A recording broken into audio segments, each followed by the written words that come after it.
Welcome to Baba academy online education digital class.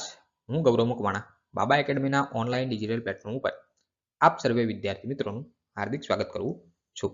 તો આપણે ભણી રહ્યા છીએ ધોરણ 9 પ્રકરણ નંબર 2 છે સંખ્યા પદ્ધતિ બહુપદી. બરાબર, સંખ્યા પદ્ધતિ ચેપ્ટર 1 છે બહુપદીઓ. બરાબર, એમાં સ્વાધ્યાય 2.2 નો અભ્યાસ કરી રહ્યા છે. દાખલા નંબર 4 ભણી રહ્યા છે. એમાં દાખલા નંબર 4 ના 1, 2 અને 3 દાખલા લાસ્ટ લેક્ચરની અંદર અગાઉના લેક્ચરમાં કમ્પ્લીટ કરેલા છે. બહુપદીના શૂન્ય શોધો તો શું હતું?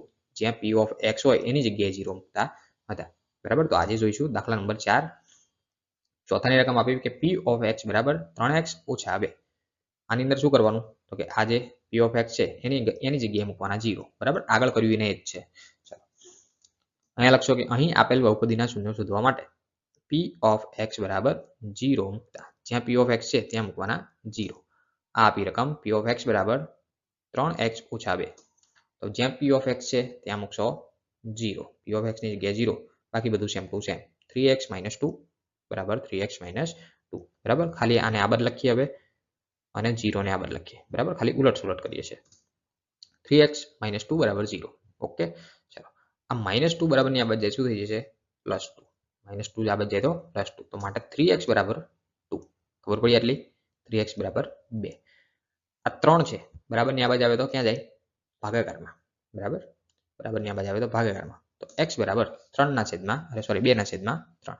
બરાબર, આ 2 આવી ગયા, 3 આવી ગયા આ બાજુ ગુણાકારમાંથી સાઈડ. ચલો ક્લિયર? તો અહીંયા શું લખી શકશો? માટે x બરાબર 2 ના છેદમાં 3 એ આપેલ બહુપદીનું એક શૂન્ય છે. આપેલ બહુપદીનું એક શૂન્ય છે. તો આ થઈ ગયો ચોથો દાખલો કમ્પ્લીટ. જોઈએ 5 નંબર. પાંચમાની રકમ આપી p ઓફ x બરાબર 3x. p ઓફ x બરાબર 3x. આની અંદર પણ શું કરવાનું? Same to same. જ્યાં શું હોય આપેલ બહુપદીના શૂન્ય શોધવા માટે p ઓફ x હોય ત્યાં 0 મૂકવાના. તો રકમ લખીએ. માટે p ઓફ x બરાબર 3x. p ઓફ x છે તો એની જગ્યાએ 0, બાકી બધું સેમ ટુ સેમ. ચલો p ઓફ x ની જગ્યાએ 0 બરાબર 3x બરાબર 3x. ક્લિયર? ચલો ખાલી આને આ બાદ લખીએ, આને આ બાદ લખીએ. 3x બરાબર 0. પેલામાં હતું, આગળ શું હતું? અહીંયા શું હતું? 0 બરાબર 3x. અહીંયા લખ્યું 3x બરાબર 0. ખાલી ઉલટ સુલટ કર્યું. બરાબર, બાકી કંઈ નવું કર્યું નથી. આ ગુણાકારમાં કહેવાય તો ક્યાં જાય? ભાગાકારમાં. તો શું કહેવાય? x બરાબર 0 ના છેદમાં 3. હવે 0 ના છેદમાં 3 હોય, 4 હોય, 5 હોય, 0 નો 0 આવે. x બરાબર 0. આ થઈ ગયો આન્સર. શું લખીએ હવે? માટે x બરાબર 0 એ આપેલ બહુપદીનું એક શૂન્ય છે. આપેલ બહુપદીનું શૂન્ય છે. આ દાખલા નંબર 5. ઓકે, જોઈએ છઠ્ઠો દાખલો. એકદમ નાના નાના દાખલા છે એટલા માટે. છઠ્ઠાની રકમ આપી p ઓફ x બરાબર ax. હવે અહીંયા એક કન્ડિશન આપી કે a નોટ ઇક્વલ ટુ 0. એટલે શું? તો કે જે a નું કિંમત હશે એ 0 નથી. 0 નોટ ઇક્વલ ટુ 0. બરાબર, એટલે કે 0 બરાબર છે નહીં. 0 બરાબર છે નહીં. એની કિંમત જે કંઈ હશે. બરાબર, હવે આને આપણે કંઈ ધ્યાનમાં રાખવાનું નથી. જેમ ગણતા આવે ને એમનું એમ જ ગણવાનું. આને કંઈ ધ્યાનમાં રાખવાની જરૂર નથી. અહીંયા કન્ડિશન આપી છે કે એ જે છે એ 0 નથી, એટલું કહેવા માંગે છે. ચલો તો અહીંયા શું લખશો કે અહીં આપેલ બહુપદીના શૂન્ય શોધવા માટે p ઓફ x બરાબર 0 લીધા. રકમ લખો. માટે p ઓફ x બરાબર ax. જ્યાં p ઓફ x છે ત્યાં શું મૂકશો? 0. અહીંયા મૂકશો 0 બરાબર ax. ચલો હવે આને આ બાદ લખીએ, આને આ બાદ લખીએ, એટલું કરીએ. ax બરાબર 0. બરાબર, આને આ બાદ લખ્યું, આને આ બાદ લખ્યું. ઉતાવળ તો નહીં લાગતી ને? ફટાફટ ચાલતું હોય, કારણ કે આ એકદમ સિમ્પલ દાખલા છે અને પહેલો બીજો ત્રીજો ભણાયો તો આ લેક્ચરમાં ખબર પડી જશે જલ્દી. એટલા માટે જોઈએ ના જોઈએ તો પહેલા એ લેક્ચર જોજો.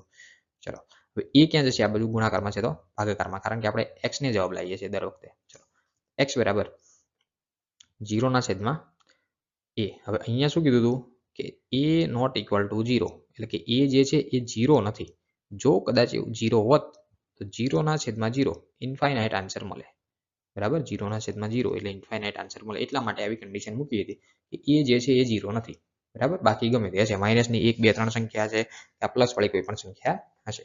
ચલો x બરાબર આન્સર શું આવ્યો? તો કે 0. 0 ના છેદમાં ગમે તે સંખ્યા હોય, જો 0 હોય તો ઇન્ફાઇનાઇટ આન્સર આવે, અવ્યાખ્યાયિત પદ. બરાબર, પણ અહીંયા આન્સર આપણને મળશે ખાલી 0. તો માટે શું લખી શકીએ કે x બરાબર 0 એ આપેલ બહુપદીનું એક શૂન્ય છે. ડન? ઓકે, બરાબર. આની પછીનો લેક્ચર જોઈએ. નેક્સ્ટ દાખલો આ 6 નંબર જોયો. હવે 7 નંબર જોઈએ. 7માની રકમ આપી p ઓફ x બરાબર cx પ્લસ t. હવે અહીંયા પણ કહી દીધું જે c છે એ 0 નથી. અને સી અને ડી એ વાસ્તવિક સંખ્યાઓ છે. વાસ્તવિક સંખ્યાઓ એટલે કઈ? 1 2 3 4 5 6 બરાબર. આ બધી સંખ્યાઓ જે છે વાસ્તવિક સંખ્યાઓ બરાબર.